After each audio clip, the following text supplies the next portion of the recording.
Dame in gospodje, spoštovani kolegice in kolegi, veliko čast in veselje mi je, da vas lahko nagovorim na 5. Obrobiskalnem kongresu Kluba seniork in seniorjev in da vam čestitam za vse, kar je ta interesna organizacija, ki deluje v okviru stranke, doslej v teh 5 mandatih naredila. Ko smo se zbrali na prvem kongresu, mislim, da je bilo to tam junija 1994, smo mi na začetku.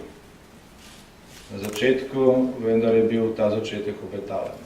In danes, po vseh teh letih, lahko rečemo, da je klub zrasel v močno organizacijo, katere glas se sliši tudi na vsem. O tem, da se vaš glas sliši znotraj Slovenske demokratske stranke, nikoli ni bilo dvoma, ker ste eden najmočnejših delov te stranke. V določenih obdobjih ste bili tudi daleč najbolj aktiven del te stranke, potem so se na srečo pridružili tudi druge interesne organizacije, številni forumi in se je situacija uravnotežila. Če bi pogledali vsa ta leta nazaj do samega ustanovnega kongresa, potem rečemo, da je bila aktivnost vašega kluba kontinuirana, brez prekinitve, brez ponov in padcev, da se je šlo večinoma samo naprej. Vendar pa so zdaj pred nami časi, ko bo potrebno narediti še več. In dovolite mi, da namesto nekih slavnostnih besed na tem kongresu, kongres je običajno tudi praznik in slavnostni dogodek in prav je tako, ampak vendarle so pred nami časi, ki terjajo, da govorimo predvsem o njih. V zadnjih dneh, tednih, mesecih poslušamo, kako so žrtev te krize predvsem mladi in kako bo morala tudi upokojenska generacija plačati višje cene. To je zelo tak prebrisan, hkrati pa pokvarjen retorični manever. Upokojenska generacija je plačevala ceno tako v svojem aktivnem življenju, kot tudi v teh časih ali pa letih neuspešne tranzicije, ko se je dvakrat resno, enkrat pa na pol poseglo v lahko rečem, pravice, ki izhajajo iz pridobljenega dela. In se je poseglo v privilegij. Nikoli ves ta čas. Res je, da je velika in odaleč vidna žrtev te krize, največja žrtev te krize, tisti del mlade generacije, ki ne dobi dela. In teh je vse več. In to je velik problem.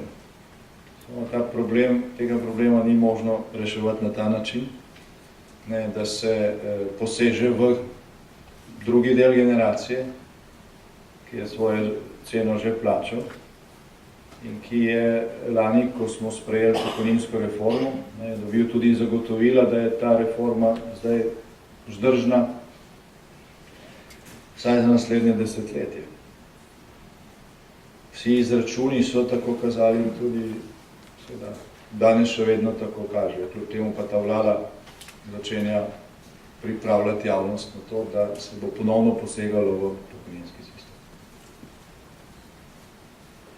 Jasno je, da če ne bo gospodarske rasti in posledično novih delovnih mest in posledično vedno več ljudi, ki bodo plačevali v pokojninsko blagajno, ker imamo pač tekoči solidarnostni sistem, bo denarja vedno manj in ga bo zmanjkovalo in lahko dvigate starostno mejo za upokojitev, kolikor hočete. Če dela ni, to nič ne pomaga. Denarja bo zmanjkalo, tudi če nižate pokojnine, režete usklajevanja in tako naprej. Tako da naš prvi in osnovni problem je padanje gospodarske rasti, padanje bruto domačega proizvoda, Danes Slovenci ustvarimo bistveno manj, kot smo pred 5-6 leti. Realno je v slovenskem gospodarstvu zaposlenih, če štejemo še delovne vize, ki smo jih recimo 2007-2008 izdajali za tujce in teh je bilo preko 100 000.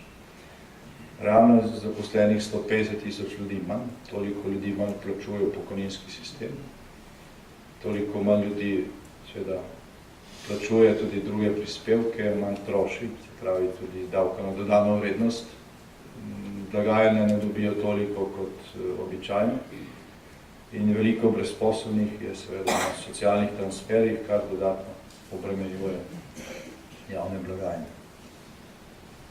Torej, ta račun se seveda nikakor ne bo izšel, kolikor ne bomo zagnali gospodarske rasti. Kaj je treba za to narediti? Smo ne samo povedali, ampak zelo jasno pokazali tudi lani, tekom našega zelo skrajšanega mandata. Slovenija je bila v začetku letošnjega leta na dobri poti. Realno smo lahko pričakovali, da v tem času, ki ga zdaj živimo, konec letošnjega leta, že nekaj zelenih vej na osušenem gospodarskem drevesu, vendar je potem prišlo virentovanje in se to, kar je sledilo, dvigovanje davkov namesto razbremenitve gospodarstva. To vedno deluje tako, da je manj investicij, manj delovnih mest, manj davkoplačevalcev, ki plačujejo, manj potrošnikov in spirala krize gre. In če se bo to dogajalo še nekaj časa, potem ne bodo ogrožene samo pokojnine, bo pač ogroženo vse in bo Slovenija dejansko na robu bankrota. Oziroma čez, na robu smo žal že danes. Sedaj pa tudi v tej situaciji ni upravičeno govoriti, kako je treba za to, da bo mlada generacija manj trpela poseč v pravice starejših oziroma upokojenske generacije. Če pogledamo strukturo pokojnin, ki jo vi pač dobro poznate, vsak ste del neke kategorije, v tem vidimo, da je velikanska večina slovenskih upokojencev na pokojnini, ki ne dosega nekega minimuma. Ne govorimo 10 000, govorimo 100 000. In tukaj ni pravzaprav nobene rezerve. Več je nekdo samo na pravicah, ki izhaja iz dela, pravzaprav manjša je ta pokojnina. Več ima nekdo nekih dodatkov in privilegijev, več je ta vsota, ki jo nekdo dobi na konc meseca, temu si pravijo pokojnina, tudi novinarji, vendar to ni. Pokojnina je tisto, kar vi dobite, zato ker ste plačevali pokojninski prispevek iz svoje plače. To, da nekdo dobi neke dodatke zaradi takšnega ali drugačnega veteranskega ali pa kvazi veteranskega statusa, zato ker je bil beneficiran staž v nekdanji milici, vojski ali kakorkoli, to seveda ni pokojnina. To je nek krivičen privilegij, ki ga vsi plačujete in tudi tista mlada generacija, ki je najbolj prizadeta, zaradi tega trpi. In danes, ko poslušamo, da je potrebno ponovno poseči v pokojninski sistem, obljubljajo poseg v višino pokojnin, način usklajevanja in seveda tudi v podaljševanje delovne dobe pri aktivni generaciji. Ne govorijo pa o tem, da se iz pokojninskega sistema odpravijo privilegiji. To je nedotakljivo, nobene besede ne slišite. 30 milijonov letno gre za privilegije, ki nima nobene veze z pokojninskim sistemom, še vedno iz pokojninske blagajne. Ne govori se o tem, in ne dela se na tem, da se racionalizira preštevilčna administracija v javnem sektorju in v kvazi javnem sektorju. Javni sektor ima storitveno dejavnost, zdravstvo, šolstvo, socialno varstvo, domovih za starejše in tako naprej. In ima seveda administrativni del. In ta je razbohoten tako, ko gre za državno administracijo, kot ko gre za nekatere od teh sicer storitvenih delov javnega sektorja. Tam nekje sredi 90-ih let, ko je Slovenija zaokrožila svojo državnost, postavila se svoje institucije in normalno delovalo, je bilo v administrativnem delu javnega sektorja kakšnih 40 000 ljudi manj zaposlenih. Je vse delovalo, ne vse zadovoljivo, ampak v splošnem boljše, kot deluje danes. Imamo te para državne ali pa javne institucije, ki so takšne, da ima direktor 8 pomočnikov, vsak namestnik ima še 5 ali pa 6 pomočnikov, vsak ima še nekaj namestnikov. In na koncu je samo neka struktura, ki je na individualnih pogodbah in ki vleče plače tam prek 5000 evrov bruto na mesec v povprečju, takšna, da zajeda na tisoče delovnih mest ali pa če hočete, solidnih pokojnin. Imamo javni zavod Radiotelevizija Slovenija, ki ima s honorarci verjetno preko 3000 zaposlenih za 2-milijonsko Slovenijo. Pred kratkim so v Grčiji, ker so bili to pač prisiljeni, naredili reformo, za 10-milijonsko Grčijo imajo zdaj javno televizijo, ki čisto dobro funkcionira, ker je 800 zaposlenih. Računajte to razliko. In lahko bi naštel od sektorja do sektorja. Mi smo lani naredili natančno analizo teh nepotrebnega stroška in viška in tudi načrt, kako to na relativno mehak način reševati v naslednjih letih. Po vseh ministrstvih, po vseh sektorjih zelo jasna slika je bila. No, vlada je to enostavno vrgla stran in zgolj z rebalansom povečala ta sredstva. In zato jih ni za zaposlovanje mladih, zato jih ni za pokojninski sistem in tako naprej. Največji problem oziroma največja luknja, ki se polni zdaj z vašim denarjem, pa je bančna luknja.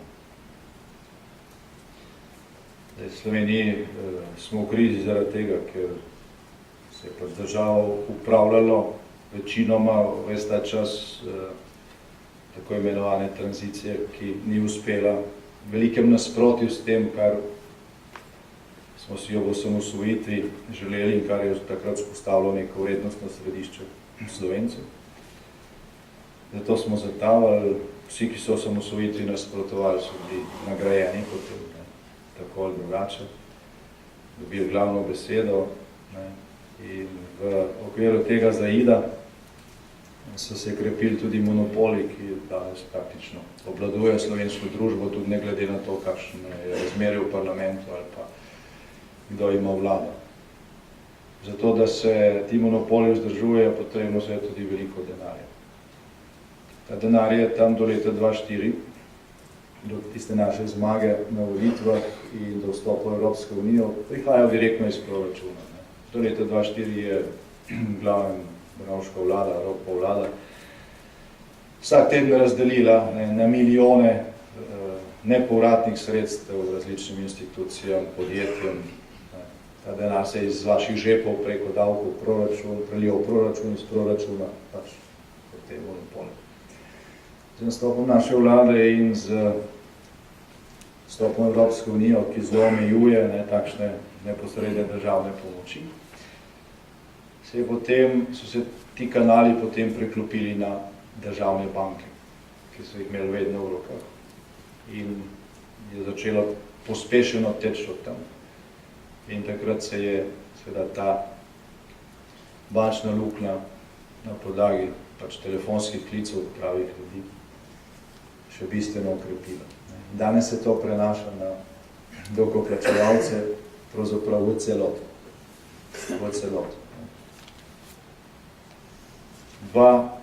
Dva koraka sta tukaj nepotrebna in tudi nepravična. Prvi je ta, da se z državnim poroštvom, ki ga je dala vlada, zdaj garantira, oziroma z vašim denarjem, garantira za povsem privatne banke, ki bi morali stečaj, so pa šle v likvidacijo. Njihovi lastniki so si pa še tik pred tem izplačali bogate milijonske dividende, nagrade.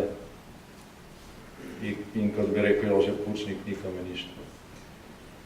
Zdaj, drugi del te kraja se dogaja s tem, ko namesto, da bi Slovenija zaprosila za pomoč pri reševanju tega bančnega problema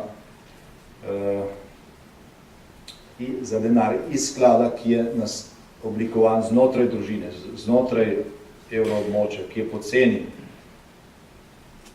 Obrestna mera 1,25%. Obrestna mera Evropske centralne banke 1,25%. Namesto tega se drago zadolžujemo na finančnih trgih. Samo ta zadnja zadolžitev za 3 leta, za 1,5 milijarde, ki jo bo treba plačati leta 2016, prej bomo kakorkoli iz krize. Samo zato bomo plačali v naslednjih 3 letih 220 milijonov obresti.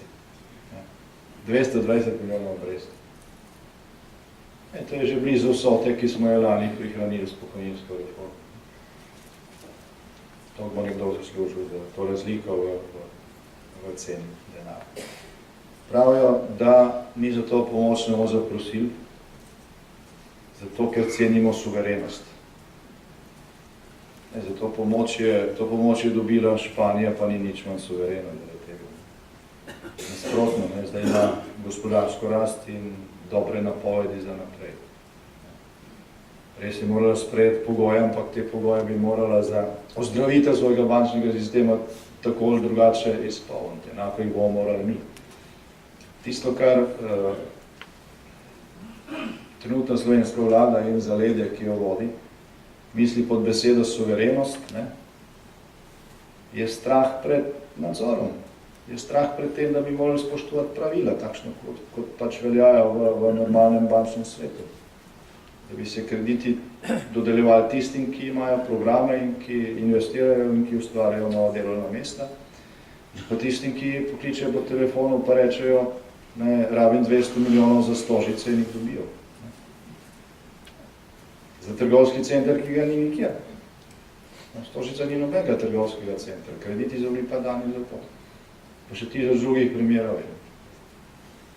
Skratka, če bi prišel ta denar iz tega mehanizma, potem bi seveda Evropska centralna banka preko tega sklada nekaj časa tudi imela ta delež v naših bankah in bi nadzorovala spoštovanje teh pravil. In tega se seveda bojijo, ker pol ni bilo več denarja za stožce pa za razne stvari, za kar ta denar še vedno odtekne.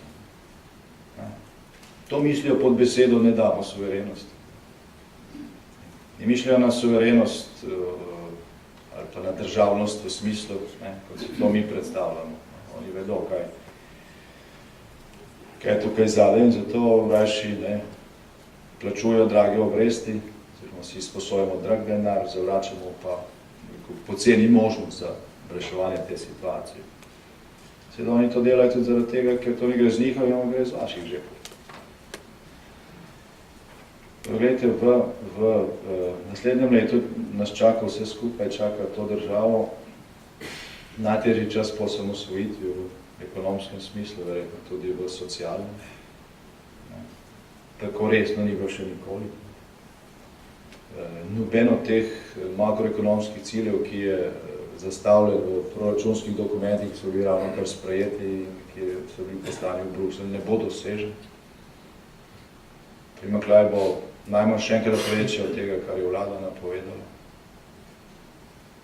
5 milijard si moramo drugo leto ponovno sposoditi samo zato, da vrnemo stare dolgove. Drugo leto je 5 let po letu 2009, ko je Franci Križanič najemal kredite za 5 let. Te je treba vrniti drugo leto, obresti pa že se skozi plačujemo. S temi milijardami nismo naredili nič se ni investiralo, nobenih novih delovnih mest ni. To je šlo malo dejansko za vzdrževanje socialnega miru. Večinoma pa se je to porazgubilo v kanale, ki so se v mandatu 2004-2008, ko smo mi te dostope porezali, posušili in so jih potem na hitro ponovno z izposojenim denarjem. Torej, če bolje rečeno, ne, če bo šlo, ampak če bomo vsi skupaj dopustili, ne, da bo Slovenija tudi naslednje leto v teh težkih razmerah kar šla po tej poti, po kateri zdaj gremo, potem se nam obeta bankrot, potem bo dejansko prišla trojka, to pomeni, da bo država dobila zameno za denar, ki ga bo pač potrebno vzeti, ki drugače ne bo mogoče funkcionirati. Pogoje za preureditev celotnih javnih financ, znotraj teh pogojev pa so lahko seveda tudi drastične zahteve, ki se bodo dotikale tudi višine pokojnin in vseh ostalih transferov, ki gredo iz ene ali druge blagajne oziroma iz proračuna. Tisto pa potem zna biti resno in zelo verjetno se itak na to računa, vse tisti, ki vse to, kar zdaj razlagam, počnejo, to ne delajo zgolj iz neumnosti, pa neukosti in tako naprej. Računajo pač na to, da ko pač denarja zmanjkalo in bo treba te pogoje sprejeti, se bo enostavno zunanje okolje krivilo za stanje. Bodo rekli, glejte, kakšni so, trojka nam je to naložila, ne, oni so krivi, ne, protestirajmo proti njim, se to, ta govorica je že v javnosti. In računajo seveda, da se bo za te medijski monopoli in z manipulacijo velik del tega nezadovoljstva, ki bo ogromno dalo kanalizirati proti zunanjemu sovražniku. Temu ne nasedam. Verjamem, da mi tukaj smo proti temu odporni, ampak veliko ljudi pa, seveda, ko sliši samo eno plat, temu naseda in mislim, da je naša skupna naloga tukaj, da odpiramo oči. No in še en trend je opazen in mislim, da to ni nič novega, da se tega, mi smo tukaj na tem kongresu, zavedamo, ker vidimo, kam stvari gredo. Tisti, ki jih vodijo v to napačno smer in po tej napačni poti, tudi vedo, da se bo ta pot enkrat končala, da bo prišlo do kraha, ker še nihče ni dokazal, da se da dolgoročno več porabiti, kot ustvariš. Nekje to vam pride in je pač treba plačati. Davkov nedogled ne bo možno višati, pokojnin ne nižati, plač tudi ne. Enkrat se bo to zalomilo, vedno za takšnim krahom pride tudi račun, v smislu plačila politične cene. Na volitvah tudi tega se zavedajo, zato delajo intenzivno na tem, da se do takrat uniči konkurence. Ker če ne bo nikogar, ki bi bil lahko alternativa, potem tudi v takšni situaciji ta politična cena ne bo tako velika. Zato takšni napadi na SDS, ki je tukaj pač že dolgo časa, če ne edina, pa najbolj resna alternativa. Predstavljajte si danes Slovenski državni zbor, če v njem ne bi bilo Slovenske demokratske stranke. Ali kdo verjame, da bi ostali del opozicije lahko karkoli naredil? Verjetno ne. Tako da hkrati s tem, ko bodo peljali stvari naprej in branili te monopole, se bo krepil tudi pritisk na nas, deloma tudi na ostali del stranke opozicije, kadar bodo pač zahtevale prave stvari, pa v glavnem na nas. In namesto, da bi reševali situacijo, vladajoče oziroma vladna koalicija in njeno zaledje usmerja bistveno več energije v plenjenje in seveda v takšne in drugačne ukrepe in manipulacije za uničenje konkurence.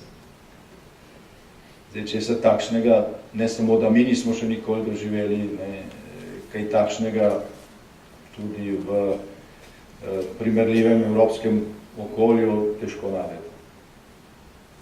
Deloma je to, kar se pri nas dogaja, primerljivo z dogajanji v Bolgariji, če to spremljate kaj, ali v Romuniji. v lanskem letu, deloma tudi zdaj. Potem se pa ta primerjava že neha. In se bolj tudi v znanjem evropskem okolju prevladuje spoznanje, da se je Slovenija pridružila tema dvema državama kot okolje, kjer tranzicija ni uspela. In iz tega izhaja seveda tudi, da ne bom predolg, enostaven odgovor na to, ki je rešitev za sedanje situacijo. Rešitev za sedanje situacijo je, da se pač ta tranzicija naredi. Da se naredi prelom s temi monopoli, da se naredi ilustracija, tako kot zahteva 5. točka resolucije Evropske ljudske stranke. Smo edina država v Evropi, ki tega ni naredila vsaj v nekem omejenem obsegu, vsi drugi smo. Nekateri dobro, nekateri slabo, tisti, ki so to naredili dobro. Danes teh problemov nimajo, tisti so to naredili slabo, ker v Romuniji in Bolgariji so deloma to izvedli, ampak slabo. So v istem položaju, kot smo mi. In tukaj ni pravzaprav nobenih skrivnosti več. Imamo vrsto dokumentov evropskih institucij, tako Evropske unije kot Sveta Evrope, kjer vse piše, kaj je treba narediti, zato da se razgradijo ti monopoli. Skoraj nič od tega v Sloveniji nismo naredili in zato smo tam, kjer smo. To zamudo pač potrebno nadoknaditi. Mogoče je malo krivično, da to govorim vam, ki ste se že doslej trudili v to smer. Ampak ker očitno drugih ni, se jo treba potruditi še bolj. Jaz mislim, da smo to sposobni. Nenazadnje smo to dokazali tudi v težjih časih, ki smo jih preživeli in so zmagali. In nobene bojazni, da nam to ne bi uspelo tudi v prihodnje. Torej, nadaljujemo po poti, po kateri smo hodili doslej. Hvala vsem, ki ste tudi v tem zadnjem mandatu delali na tem, predsedniku Belšku, tudi Ivanu Bizjaku, Mariji, ki je zorala ledino, Veri, ki je se skozi bila motor kluba seniork in seniorjev, vsem ostalim, ki ste delali na državni, pokrajinski in občinski ravni v tem času. Prihaja obdobje, ko bo mogoče tudi nam oziroma vam lažje razložiti, zakaj gre, ker se bo to bolj čutilo. In ljudem, ki bodo še vedno trdili, da je belo-črno in zeleno-rdeče, povedite, naj vzamejo iz žepa odrezek od pokojnine in ga primerjajo s tem, kar slišijo na Pop TV. Če se bo to ujemalo, imajo prav, če se pa ne bo ujemalo, pa nimajo prav, imate pa vi prav. Ali pa položnico, ali pa karkoli. In naj to primerjajo s tem, kar govori predsednica vlade. Če se to ujema, je v redu, imajo prav, če se ne ujema, pa imate verjetno vi prav. Zelo preprosto se bo dalo neka temeljna resnična dejstva dokazati in splača se v to vložiti veliko energije. In čisto na koncu še, zelo sem vesel, ko kar veliko število ljudi iz vaše sredine, tukaj prisotnih, pa tudi ostalih, najdemo na socialnih omrežjih, na Facebooku, celo na Twitterju. Tisti, ki se niste še opogumili, da to naredite. Na ta način se da prepričati ali pa vsaj pogovarjati z velikim številom ljudi, z večjim krogom, kot če greste na srečanje društva upokojencev ali pa v gostilno ali pa na neko prireditev. Tudi to je potrebno, absolutno, nič tega ne nadomesti. Ampak preko teh socialnih omrežij, preko računalnika se lahko v zelo kratkem času doseže še bistveno več ljudi, ki jih drugače nikoli ne bi srečali. Mi smo začeli s temi digitalnimi delavnicami, ne samo po odborih, tudi po interesnih organizacijah. Mislim, da je ženski odbor že naredil to. Predlagam, da je klub seniork in seniorjev naslednji, ki bo ta znanja poglobil. Stvari so relativno enostavne, da se mnogi to obvladate, lahko pomagate tudi drugim. Najbolj bomo prisotni tako fizično lokalnih okoljih, kjerkoli, na prireditvah, sami veste, kako to deluje v smislu prepričevanja in širjenja resnice in dejstev. In bolj bomo prisotni tudi v tem digitalnem svetu, ne, ki je enako preprost, potem, ko prideš noter. Prej bomo na cilju, oziroma prej bomo preprečili to hojo v napačno smer in to slovensko ladjo obrnili po pravem vetru, tja, kamor smo pred 22-23 leti vsi verjeli, da bo šla brez oklevanja, brez stavanja, brez ovinkov, brez vetrja, brez megle. In srečo je bilo veliko tega. Ampak ladja še vedno obstaja, potniki smo še vedno na njej in splača se potruditi. Hvala lepa.